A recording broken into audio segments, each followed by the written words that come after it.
Tonight on CTV News, one man gives his time and labor for a Thanksgiving feast here in Fort Collins. And these familiar Santa's helpers are going digital. New ways you can donate money. And later, one student getting a real-world experience in a tucked-away restaurant on campus. CTV News starts right now. Holiday shoppers drove Cyber Monday sales higher than ever before. Numbers reached 30% higher than last year on the web shopping holiday. Thanks for being with us. I'm Katie Spencer. And I'm Michael McNulty. Shopping centers around the country over the weekend were packed. And so was shopping from at home from your computer. Retailers offering special Cyber Monday on their website were making a killing on Monday. Consumers took to the computers and found that many websites did not crash or have any bugs. Retailers offered up to 60% off entire purchases. Apple's iPad helped drive the increase of sales on Cyber Monday. The iPad reportedly contributed a 7% spike during the sales day. As students come back from our fall break, many bring home lots of leftovers. Yeah, that's right, and maybe some stomach aches because of too much pie. I know I did. Well, joining us right now is reporter Bree Hottinger. And Bree, where were you over break? I actually spent part of my break in the dorms, and it was weird. I felt like I had the whole building to myself, but it was kind of nice. I liked it. Yeah, spending Thanksgiving in the dorms can be hard for some students away from their families. But I spent last week. I went to an event that's been giving hope to lonely students in the dorms while they're home for Thanksgiving. For many, Thanksgiving serves as a time to eat lots of food and see family. But for one campus employee, this Thanksgiving was a chance to give back and an end to an old tradition.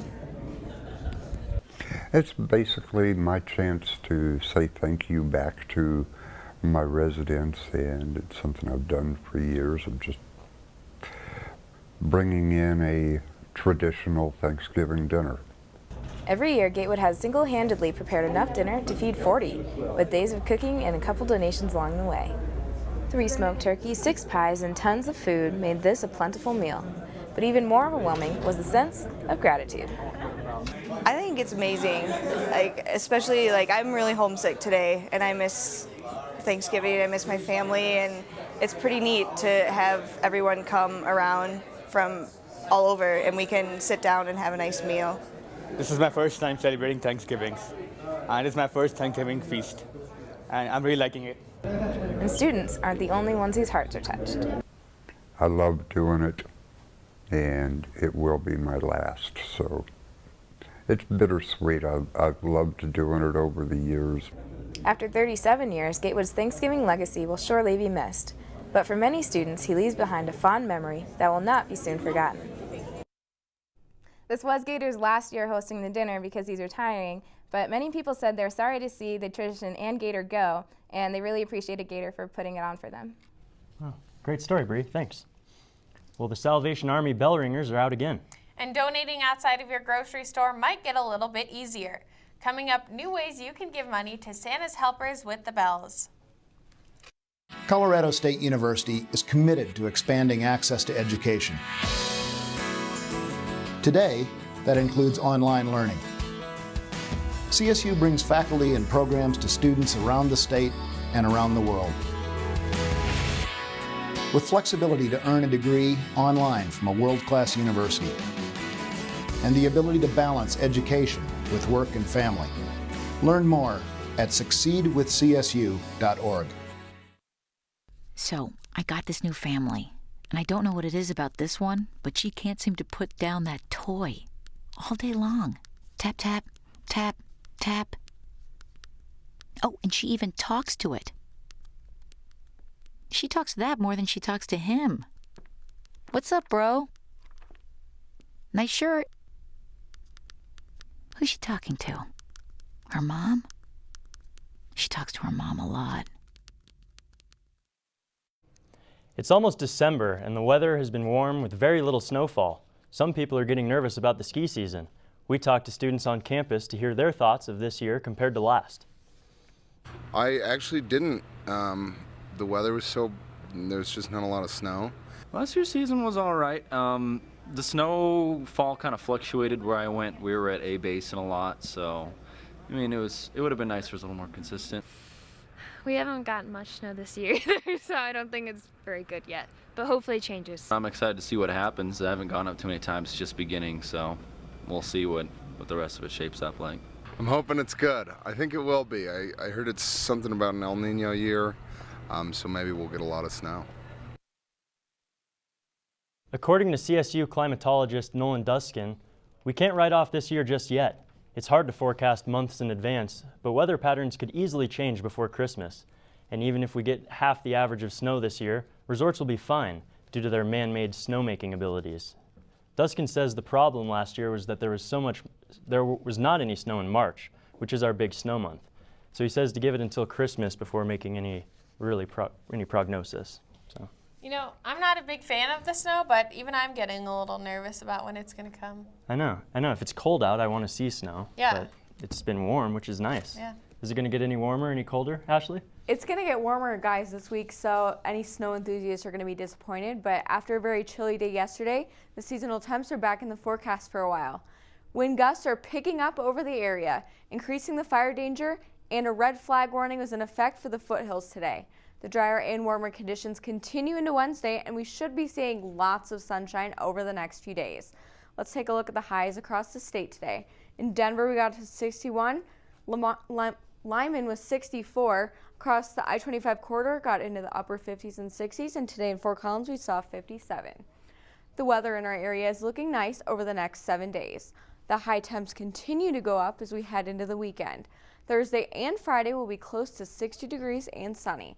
Saturday and Sunday are the warmest days of the week with highs in the 60s and partly cloudy skies. The wind will die down over the next few days, but it will stay pretty dry into early next week. Monday it cools back down into the 50s and the lows will be below freezing, so stay warm if you're going out after the sun sets. Enjoy the warmer temperatures this week. Now back to the desk. Bells are ringing again for the holiday season. The Salvation Army Red Kettles are back in front of stores to provide food, toys, and clothing to recovering families nationwide. This year, campaigns around the country are introducing digital donation methods for cell phones and credit cards, which might be making its way to Fort Collins. Somebody had said that that's what we need to do, is have like a card swiper where you could use your credit card or whatever and be able to donate that way. A lot of times you don't carry cash so much anymore.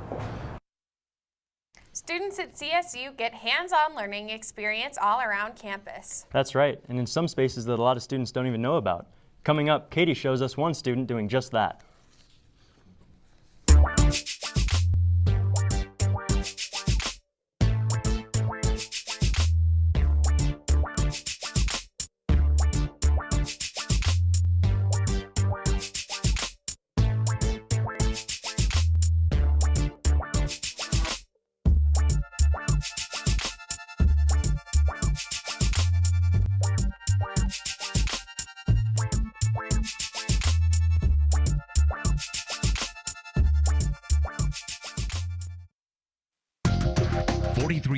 CSU Ram alums call Denver home. Now it's easier for Denver Ram fans to stay connected with CSU. CSU is proud to announce the new Colorado State University Denver Center, where Ram alums will feel at home. It's a place to make professional connections, enjoy events with other alumni, and even show your Ram pride with a wide selection of CSU fan gear. Stay connected with CSU, the CSU Denver Center at 17th and Glenarm. Learn more at rams5280.colostate.edu.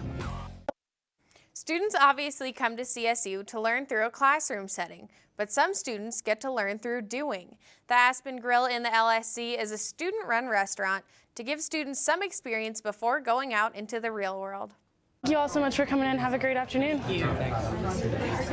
Working at the Aspen Grille isn't only a college job for Ashley Wray, but a step towards her career. By doing the Aspen Grille, it helps you kind of get to know every position. So once you become a manager, you can jump into positions and help out your restaurant. So it helps you, it's a stepping stone to kind of figuring out how a restaurant actually works. Wray has worked at the Aspen Grille as a line cook, kitchen manager, host, server, bartender, manager, and bar trainer. This is pretty good to start off because I get to learn every position and get ready for hopefully what I want to do as my future. Working at the Aspen Grille also counts towards her major. But it's a class for 4 credits, and you just kind of come in every day or 2 days a week and you work in a restaurant for your class. Wray said the best part of the job is getting to know people. Thank you so much, Mr. O'Dell. Along with the experience. Yeah, it's a lot of fun. You get to meet a lot of cool people, and you learn a lot about our industry, the restaurant industry, which is definitely helpful for what we want to do. Some students may not know about the grill located in the LSC, but Wray said it's open to everyone. It's a little bit more of a dining restaurant, not as quick, but there's no set dress requirements. A lot of people think it's a fancy restaurant, but we welcome students in. And if you're looking for a place to wet your whistle after a tough day, we're the only place on the Lory Student Center that has a full liquor license. So we have four Collins Brewery beers, and then we also have a vodka, gin, rum, so we can make mixed drinks. And of course, everything is green. Most of our food is locally grown, almost all of it is, so that's a definite big aspect of the Aspen Grille because it's a green restaurant. The Aspen Grille is open Tuesday through Friday for lunch, and the menu is set by the main chef. Changes are made each semester depending on the fresh ingredients available. Still have to check that out. Well, a new viral video trending on the internet has quite a surprise to some innocent people in an elevator. Stay tuned to see what happens.